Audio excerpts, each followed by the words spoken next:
শ্বশুর কেন পুত্রবধূর গায়ে হাত দিতে বাধ্য হয়? জামাল সাহেব সোফায় বসে পত্রিকা পড়ে। তার মাঝে পুত্রবধূ রিমি জামাল সাহেবের কাছে একটা আবদার করে বসে। রিমি বলল, বাবা আমি একটা আপনার কাছে আবদার করব।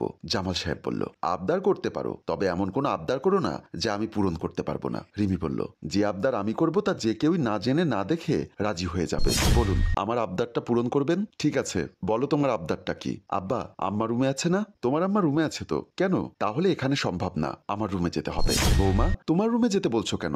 ব্যাপারটা অতীব সেন্সিটিভ, এখানে রিস্ক আছে, বলা যাবে না এবং করাও যাবে না। বৌমা, তোমার কি সব আবদার? এখানে বলাও যাবে না, করাও যাবে না। আব্বা চলুন আমার রুমে, যা হবার সব আমার রুমে হবে। বৌমা, আমি বুড়ো মানুষ, আমাকে বাদ দিলে হয় না? না না আব্বা, এই কাজ আপনি ছাড়া কেউ পারবে না। বৌমা, আমার ছেলেকে দিয়ে করাও। না আব্বা, আপনার ছেলে পারবে না, তাই তো আপনাকে দিয়ে করাতে চাইছি। বৌমা, তুমি এসব কি বলছো? তোমার মাথা খারাপ হয়ে গেছে? আমি তোমার শ্বশুর, তুমি এইসব কথা আমাকে বলতে পারো না। আপনাকে দেখছি জোর করে করাতে হবে। এরই মাঝে মমতা ভিতর থেকে আসে এবং বলে, তোমরা দুজন মিলে কি গুজুর গুজুর ফুসুর ফুসুর করছো? বৌমা বলছিল তুমি রুমে একা একা কি করছিলে। মা, আপনারা কথা বলুন, আমি আমার রুমে গেলাম।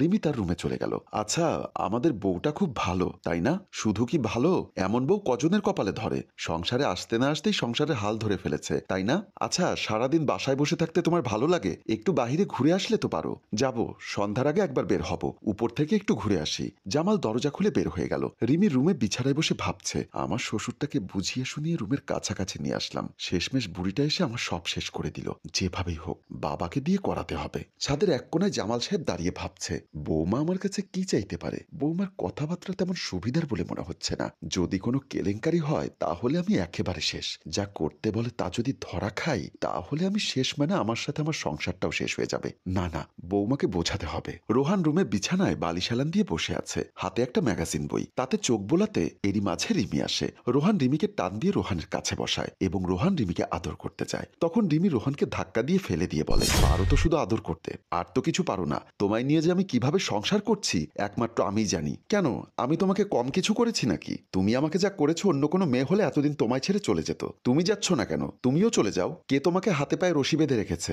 যাবো কি যাবো না সেটা আমার ব্যাপার, তা তোমাকে বলতে হবে না। তোমার জ্বালায় বাসায় এক মুহূর্তেও থাকতে মন চায় না। কে তোমাকে বাসায় বেঁধে রেখেছে? দূর, বাসায় থাকবোই না। রোহান ডাক করে বাইরে চলে গেল। রিমি বিছানায় বসে ভাবছে, বাবাকে কখন একা পাবো আর কখন আমার কাজটা করাবো, কিছুই বুঝতে পারছি না। বেশ কিছুদিন পর জামাল সাহেব বাহির থেকে রুমে প্রবেশ করে। পেছন থেকে রিমি জামালের চোখ টিপে ধরে। বলুন তো আমি কে? তুমি আমার জান আর কি। বাবা মনে হয় আমাকে চিনতে পারেনি।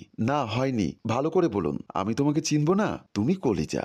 বাবা আমায় মা মনে করেছে। ছি ছি। জামাল পেছনে হাত দিয়ে হাত ঘোরাতেই রিমির নরম জায়গায় হাত পড়ে। রিমি তখন কি করবে বুঝতে পারছে না। দরজার ফাঁকা দিয়ে তা দেখে মমতা। বাবা, আপনি আমাকে চিনতে পারেননি? বাবা, কাজটার জন্য ধন্যবাদ। মমতা এসে বলে, অসাধারণ, অসাধারণ দৃশ্য। রিমি ভেতরে চলে যায়। তুমি আমাকে ভুল বুঝো না। মমতা জামালকে থাপ্পড় দিয়ে বলে, বুড়ো বয়সে লুচ্চামি করতে তোমার রুচিতে বাঁধলো না, তাও আবার ছেলের বউয়ের সাথে? ছি ছি। জামাল বলল, তোমার চোখের দেখা যে ভুল আছে তা আমি প্রমাণ করে দিব।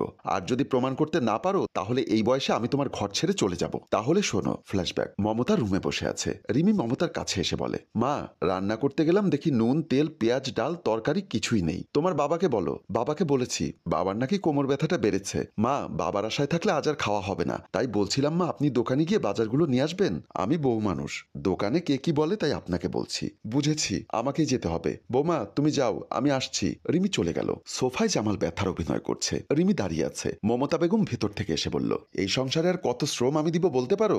আজকেই তোমার কোমর ব্যথাটা হতে হলো। মা, বলছি আমি কি আপনার সাথে আসবো? একসাথে বাজারগুলো নিয়ে আসবো?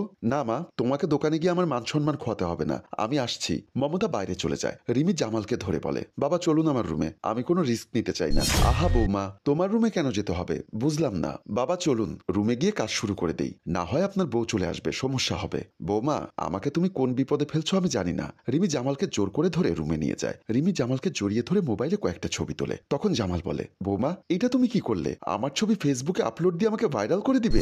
আমার আত্মীয় স্বজন দেখলে কি মনে করবে একবার ভেবেছো? বাবা, আমি এসব কিছু করব না। আমার বাবা আমায় ছোট রেখে মারা গেছে। আগে আপনার সাথে আমার একটা ছবি আমার মাকে পাঠিয়েছিলাম। মা বলেছে একেবারে তোদের বাপ বেটির মতো লাগছে, কিন্তু সেই ছবিটা ডিলিট হয়ে গেছে। মা আপনার আর আমার কয়েকটা ছবি চেয়েছে, তাই বাবার সাথে মেয়ের ছবি তুলে মাকে পাঠাবো, তাই এই সমস্ত করলাম। তুই আমাকে মাফ করে দিস। তুই বলেছিস পজিটিভ আর আমি ভেবেছি নেগেটিভ। বাবা, আপনিও আমাকে মাফ করে দিবেন। জামাল রিমির কপালে একটা চুমু দিয়ে চোখ মুছতে থাকে। মমতা চোখ মুছে বলে, আমাকে মাফ করে দিও, তোমাকে থাপ্পড় দিয়েছি বলে। তুমি মাফ না করলে আল্লাহ আমাকে মাফ করবে না। আমার কাছে তোমার কোনো অপরাধ নেই। দর্শক, আমাদের এই গল্পটি যদি আপনাদের ভালো লেগে থাকে তাহলে লাইক, কমেন্ট, শেয়ার করে অন্যকে দেখার সুযোগ করে দিন। ধন্যবাদ। গল্পটির রচনা আয়ুব মাহমুদ, পরিচালনায় রেজাউল কবির চৌধুরী, প্রযোজনায় এফ এ নয়ন।